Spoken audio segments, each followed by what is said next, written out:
My sister got a house for Christmas. I got a nod and a smile. But when Dad opened my gift, just a sheet of paper, he read the first line, looked at me, and whispered, "You didn't." Oh, but I did. This happened last Christmas, but I'm finally ready to tell this story. Some of you might think I went too far, but honestly, I don't care anymore. Let me give you some background first. I'm Sarah, 28, and I have a sister named Jessica who's 24.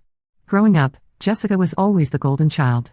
She was prettier, more outgoing, got better grades without trying, and somehow everything just came easier to her.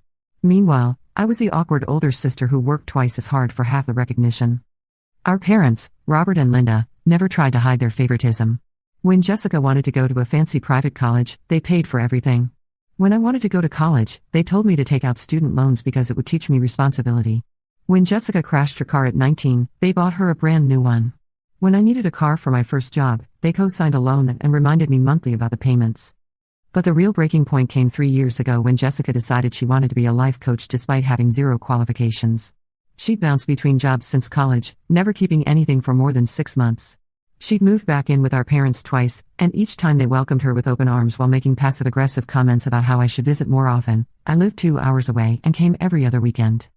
So when Jessica announced she was starting her life coaching business, my parents didn't just support her emotionally, they gave her $50,000 to invest in her future. $50,000? I had been trying to save up for a down payment on a house for years, working 60-hour weeks as an accountant, living in a cramped apartment, and eating ramen most nights. When I mentioned this to my mom, she said, "Well, Jessica's following her dreams. You have a stable job." The life coaching business failed within 8 months, exactly like I predicted. Jessica burned through that money on a fancy website, expensive certification courses that were basically pyramid schemes, and a lease on an office space she used maybe 10 times. But did my parents learn their lesson? Of course not. Fast forward to last summer. Jessica, now 25 and living with our parents again, decided she wanted to flip houses. She'd watched some HGTV shows and was convinced she had an eye for design. She found this rundown house in a decent neighborhood for $180,000. It needed everything: new plumbing, electrical work, a new roof, updated kitchen and bathrooms. Any rational person could see it would cost at least another $100,000 to make it livable, let alone profitable. But Jessica had a vision. She convinced our parents that this was her calling, that she'd learned from her previous mistakes, that this time would be different. She put together this whole presentation with Pinterest boards and spreadsheets that I'm pretty sure she had ChatGPT help her make. My parents ate it up. They not only agreed to loan her the money for the house, but they also promised to help with renovation costs. When Jessica worried about qualifying for a mortgage with her non-existent income and terrible credit, my dad offered to co-sign. When that wasn't enough, they decided to just buy the house outright as an investment property that Jessica could rent to own from them eventually. I watched this unfold with a mixture of rage and disbelief. Here was Jessica, who had never held a steady job, never finished a project in her life, and had literally just wasted $50,000, being handed another opportunity worth hundreds of thousands of dollars. Meanwhile, I was still living in my cramped apartment, still saving every penny, still being responsible. The house purchase went through in August. Jessica moved into the house despite it barely being habitable, no air conditioning, sketchy electrical, and a bathroom that was basically unusable. But she was posting Instagram stories every day about her renovation journey and following her passion. Within a month, though, I noticed that Jessica was posting photos from Marcus's apartment across town more often than from her house. She'd still post renovation updates from the house, but her daily life seemed to be happening elsewhere. The problems started immediately. The contractors Jessica hired were clearly the cheapest she could find, not the best. The plumbing work they did in September had to be completely redone in October after a pipe burst and flooded the basement. The electrical work failed inspection twice. The roof repair was done wrong and leaked during the first rainstorm. Each time something went wrong, Jessica would call our parents in tears. Each time, they'd transfer more money. By November, they'd put in over $290,000 total, the house purchase plus renovations. And the house was still barely livable. I tried to talk to my parents about this during Thanksgiving. I pointed out, as gently as I could, that Jessica was in over her head. That maybe they should encourage her to sell the house as is and cut their losses. That maybe Jessica needed to face some consequences for once in her life. My mom's response? "Sarah, you've always been jealous of your sister. Just because you're too scared to take risks doesn't mean you should tear down someone who's trying to follow their dreams." That's when something snapped in me. I wasn't jealous, I was angry. Angry that my parents had given Jessica nearly $300,000 while I'd been working my ass off for years with zero help. Angry that they couldn't see how irresponsible and enabling they were being. Angry that pointing out obvious problems made me the bad guy. But I didn't blow up. Instead, I smiled and said I just wanted what was best for everyone. Then I went home and started planning. You see, there's something my family doesn't know about me. Remember how I said I'm an accountant? Well, I specialize in forensic accounting. I work for a firm that handles fraud investigations, bankruptcy cases, and asset recovery. I'm very, very good at following money trails and finding financial irregularities. Over the next few weeks, I started looking into Jessica's house project with a professional eye. What I found was even worse than I'd imagined. First, the contractors Jessica hired weren't just cheap, they were operating without proper licenses for half the work they were doing. The electrical work that failed inspection twice? It wasn't just shoddy, it was dangerous and completely against code. Second, Jessica had been wildly inflating her renovation expenses to our parents. She'd ask for $15,000 for a bathroom renovation, then hire someone to do it for $8,000 and pocket the difference. She'd been doing this for months. Third, and this is the big one, Jessica had been lying about living in the house. She'd been staying there maybe 2 nights a week and spending the rest of her time at her boyfriend Marcus's apartment across town. I discovered this by checking social media posts, but I confirmed it by driving past the house at different times. Most nights, it was completely dark. This was important because Jessica had been claiming the house as her primary residence on several loan applications. She'd applied for and received a homeowner's insurance discount for owner-occupied properties. She'd even applied for a first-time homebuyers program grant from the city worth $10,000 by claiming it was her primary residence. But here's where it gets really interesting. In October, Jessica had quietly convinced my parents to transfer the house deed into her name, claiming it would help with contractor agreements and insurance issues. They agreed, thinking it would make the renovation process smoother. But what they didn't know was that Jessica immediately took out a $75,000 home equity loan against the house using falsified income documents. She'd used fake income documentation to get a loan against the house she now technically owned, while lying about it being her primary residence, and then spent that money on God knows what, definitely not renovations, because I could account for every legitimate expense. This wasn't just irresponsible or dishonest. This was fraud. Multiple types of fraud. I spent weeks documenting everything. I created a complete financial timeline showing every dollar my parents had given Jessica and where it had actually gone. I gathered evidence of the forged documents, the insurance fraud, the grant fraud, and the illegal home equity loan. The investigation became an obsession. Every evening after work, I'd come home to my cramped apartment and spread documents across my kitchen table like some kind of detective. I felt like I was living in a crime thriller, except the criminal was my own sister and the victims were my parents. I started by creating a detailed spreadsheet of every transaction. My parents had been keeping receipts, thank God, because they thought they might need them for tax purposes when Jessica eventually paid them back. Spoiler alert, she never intended to pay them back. I cross-referenced their records with bank statements I was able to access through some creative social engineering. Turns out Jessica had been sloppy with her financial security and used the same password for multiple accounts. The deeper I dug, the more horrified I became. Jessica wasn't just stealing, she was stealing systematically, with a level of planning that suggested this wasn't impulsive behavior. She'd created fake invoices from contractors who didn't exist. She'd photoshopped receipts to inflate costs. She'd even set up a fake LLC called Thompson Home Renovations to make it look like she was running a legitimate business. I found evidence that she'd been planning the home equity loan fraud for months.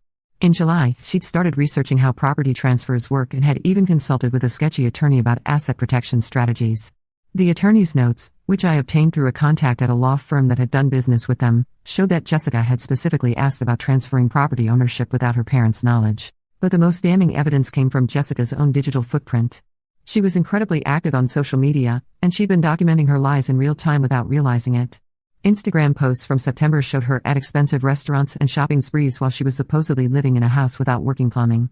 Facebook check-ins proved she'd been staying at Marcus's apartment most nights, despite claiming the house as her primary residence on multiple legal documents. I found credit card statements showing purchases that made my stomach turn.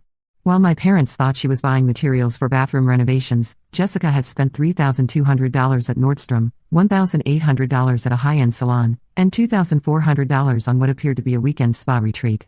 She charged it all to a credit card that my parents were paying off, thinking it was for legitimate house expenses. The Europe trip was even worse than I'd initially documented. It wasn't just that she'd lied about it being a business conference, she'd actually forged documentation to support the lie. She'd created fake emails from a non-existent international property development summit and had even made a fake certificate of attendance. She'd spent the money on first-class flights, 5-star hotels, and Michelin-starred restaurants while my parents ate generic cereal for breakfast to save money for her business investment. As I compiled all this evidence, I started having doubts about what I was doing. Was I going too far? Was I betraying my family? But then I'd remember how my parents had treated me over the years, and how Jessica had manipulated them into destroying their financial security, and the doubts would disappear. I also started thinking about other people Jessica might be hurting. I did some research and found that she'd been advertising her life coaching services on Instagram again, even though that business had supposedly failed. She was charging people $200 per session for advice on achieving financial freedom and manifesting abundance. The irony was sickening. I found testimonials from 3 women who'd paid Jessica for coaching packages totaling $2,400 each. These were single mothers, recent divorcees, people who clearly couldn't afford to waste money on Jessica's fake expertise. One woman had borrowed money from her own mother to pay for Jessica's wealth manifestation intensive. Another had put the charges on a credit card that was already maxed out. This wasn't just about my family anymore. Jessica was actively scamming vulnerable people while committing fraud against banks and insurance companies. She'd become a serial financial predator, and my parents' enabling had made it possible. I decided to expand my investigation to include the life coaching scam. It didn't take long to find more victims. Jessica had been running the scam through multiple platforms and had developed an elaborate system of fake testimonials and stolen content. She'd been copying and pasting motivational posts from successful life coaches and presenting them as her own insights. The fake testimonials were particularly disturbing. Jessica had created entire fake personas, complete with stock photo profiles and made-up success stories. Sarah M. from Denver had supposedly increased her income by 400% after working with Jessica. Jennifer L. from Phoenix had supposedly met the love of her life and started her dream business. These people didn't exist, but real people were paying Jessica based on these fake success stories. By early December, I documented evidence of Jessica defrauding at least 8 people out of more than $15,000 through her fake coaching business. I'd also found evidence that she was planning to expand the scam. She'd been researching how to create online courses and had started reaching out to bigger platforms about selling her proven system for financial success. The cognitive dissonance was staggering. Jessica was teaching people how to achieve financial freedom while she was literally stealing money from banks, insurance companies, government programs, and her own parents. She was advising people on manifestation and positive thinking while systematically lying to everyone in her life. I started having trouble sleeping. Every night, I'd lie in bed thinking about all the people Jessica was hurting, all the money she was stealing, all the lies she was telling. I'd think about my parents, who still believed their daughter was just struggling to find her way in life. I'd think about the single mothers paying Jessica for advice they'd never get, and the contractors who'd never be paid for work they'd already done. The worst part was that Jessica seemed to genuinely believe she was the victim in all of this. Her social media posts were full of inspirational quotes about overcoming obstacles and staying positive in the face of adversity. She'd post about haters who didn't understand her vision and family members who weren't supportive of her dreams.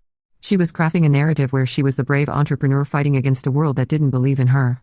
But I knew the truth. Jessica wasn't a dreamer or an entrepreneur. She was a criminal who'd figured out how to weaponize our parents' love and guilt to fund her lifestyle. She turned emotional manipulation into a business model, and it was working perfectly. The final straw came in mid-December when I discovered that Jessica had been forging my signature too. She'd applied for a small business loan using me as a reference, claiming that I'd agreed to co-sign if needed. She'd forged documents showing that I'd reviewed her business plan and supported her loan application. Fortunately, the bank had called me to verify, and I'd been able to stop it before any money changed hands. But the fact that she tried to drag me into her web of fraud made it personal in a new way. It wasn't just that she was stealing from our parents or scamming strangers, she was actively trying to destroy my credit and my reputation to support her lies. That's when I decided that a Christmas revelation wasn't enough. Jessica needed to face real consequences, and the people she was hurting deserved to know the truth. I started putting together not just one report, but a comprehensive case file that could be used by prosecutors, insurance investigators, and anyone else who needed to hold Jessica accountable. I reached out to some of the women who'd been scammed by Jessica's coaching business. It was heartbreaking to hear their stories. Michelle, a recent divorcee, had paid Jessica $2,400 for a life transformation package that promised to help her rebuild her finances and find new love. Jessica had ghosted her after 2 sessions, claiming she was dealing with a family emergency and would reschedule soon. That was 3 months ago. Another victim, Amanda, had borrowed money from her retirement account to pay for Jessica's services. She was 52, had just lost her job, and was desperate for guidance on starting over. Jessica had convinced her that she could help her launch a successful consulting business within 6 months. Instead, Jessica had given her generic advice copied from business blogs, and then disappeared when Amanda started asking for specific help with her business plan. These women weren't just out money, they were out hope. They trusted Jessica during vulnerable moments in their lives, and she'd exploited that trust for easy cash. Some of them were embarrassed to admit they'd been scammed, which made Jessica's crimes even more insidious. By mid-December, I had a file that would make any prosecutor salivate. Jessica had committed enough financial crimes to potentially face years in prison. And she'd done it all while stealing from our parents and lying to their faces. The question was, what to do with this information? I thought about confronting Jessica directly, But I knew she'd just lie and manipulate like she always did. I thought about telling my parents, but they'd probably find a way to excuse her behavior and blame me for attacking my sister.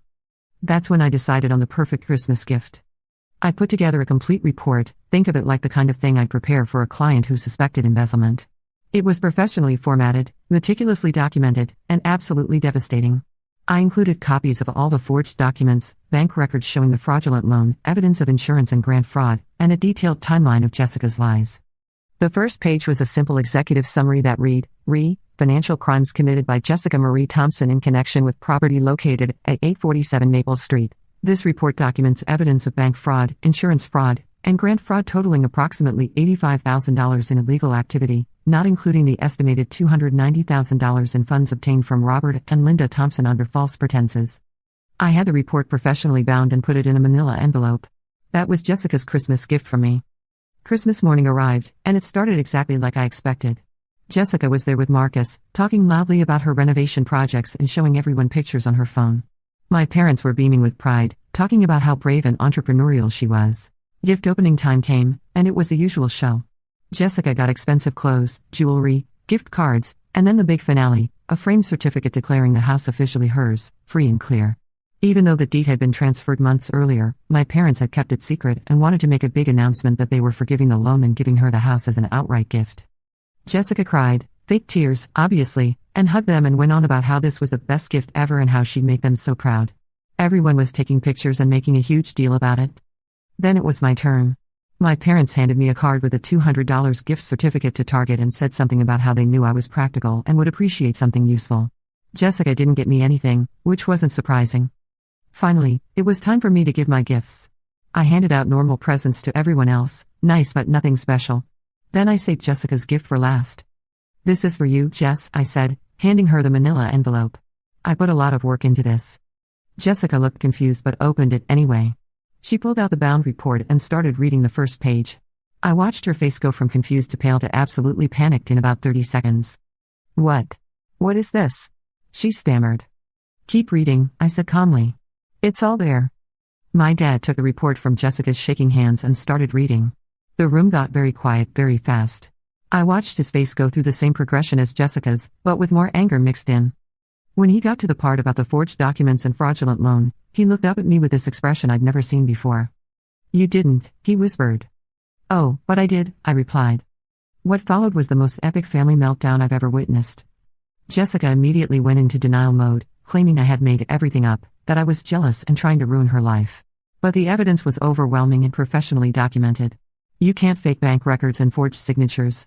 Marcus tried to defend Jessica at first, but when my dad started reading some of the specifics out loud, like the fact that Jessica had spent $23,000 of the home equity loan money on a trip to Europe that she claimed was a business conference, even he went quiet. My mom kept saying there had to be some explanation, some misunderstanding. But as my dad read more of the report, her denials got weaker and weaker. The breaking point came when my dad got to the section about the insurance fraud. Jessica had filed a claim for water damage that had supposedly happened in November, claiming it was due to a burst pipe. She'd received a $12,000 payout from the insurance company.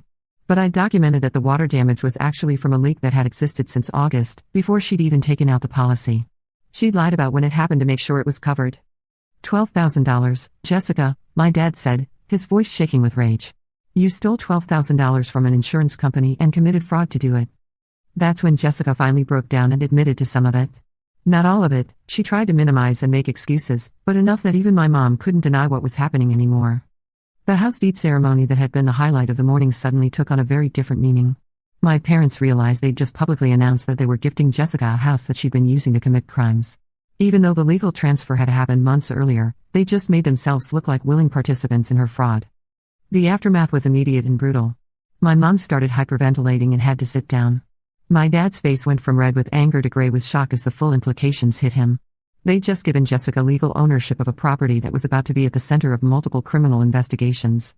We have to call the lawyer, my dad said, his voice shaking. We need to understand what we've gotten ourselves into. But I knew it wasn't that simple. Even though they transferred the deed months ago, their public announcement of gifting her the house made them look like willing participants in her scheme. Jessica had stopped trying to deny everything and had moved into full panic mode. She kept saying she could explain everything, that it wasn't as bad as it looked, that she'd just made some mistakes. But every time my dad read another section of the report out loud, her explanations got weaker and more desperate.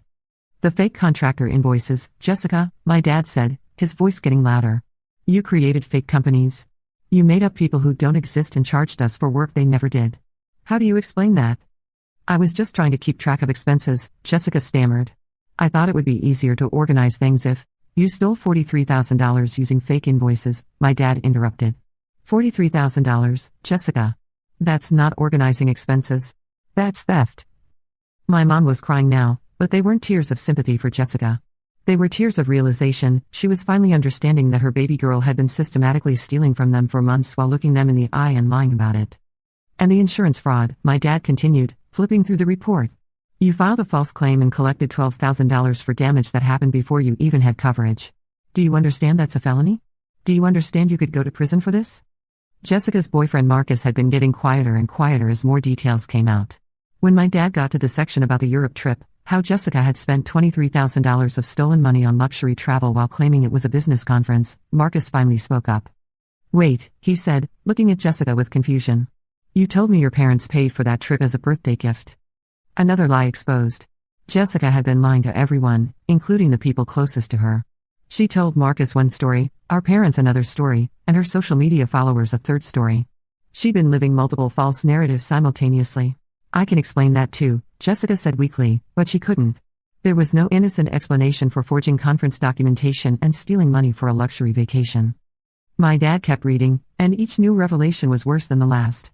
The life coaching scam particularly infuriated my mom, who'd spent years bragging to her friends about Jessica's coaching business and how proud she was of her daughter's entrepreneurial spirit. You were charging people $2,000 for fake coaching while stealing money from us to pay for it, my mom said, her voice breaking. Those poor women trusted you. They believed in you. I was helping people, Jessica protested. I was giving them hope and motivation. You were giving them nothing, I said calmly. You were copying and pasting content from other people's websites and pretending it was your own expertise. You were selling hope to desperate people while providing literally nothing of value in return. The room went quiet except for my mom's crying and the sound of my dad turning pages. We all knew there was more.